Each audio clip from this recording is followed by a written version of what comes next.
L'Afrique du Sud fait partie des pays mondialement reconnus pour leur lutte contre le paludisme, une maladie transmise par les moustiques anopheles. Ils ont récompensé la Chine et le Salvador pour l'élimination du paludisme dans leur pays. Mais pour l'Afrique du Sud, le prix était pour la mobilisation des ressources. L'une des principales choses pour lesquelles l'Afrique du Sud a été applaudie était que nous avons réussi à réduire nos décès de 40% par rapport à la stratégie technique globale. Le pays lutte contre la maladie depuis plus de 100 ans. Bien qu'il soit largement sous contrôle, des épidémies sporadiques se produisent encore dans les zones endémiques, Limpopo, Mpumalanga et KwaZulu-Natal. Les trois provinces partagent des frontières avec le Mozambique, une zone à haut risque de paludisme.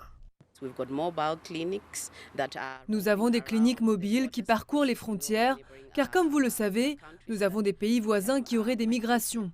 Mais dans le pays, nous avons également un groupe d'enquêteurs de cas, des praticiens de la santé environnementale, qui se rendent dans la communauté et ils fournissent des services tels que le test et le traitement au niveau communautaire. L'Afrique du Sud travaille en étroite collaboration avec plusieurs pays voisins pour éloigner le paludisme. Les moustiques anopheles se déplacent en Afrique australe alors que le réchauffement climatique augmente les températures. Les zones qui ont toujours été exemptes de paludisme pourraient bientôt faire face à des épidémies. En raison de choses comme le changement climatique et les changements dans l'environnement, l'évolution du vecteur et du parasite reste un défi. Pour cette raison, nous devons également mettre beaucoup plus l'accent sur l'éducation pour nous assurer que les gens comprennent le risque et qu'il s'agit d'une maladie évitable.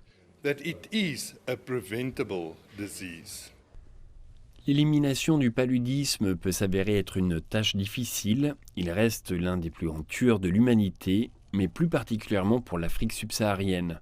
Sur les plus de 620 000 décès dans le monde en 2020, 95% se sont produits sur le continent.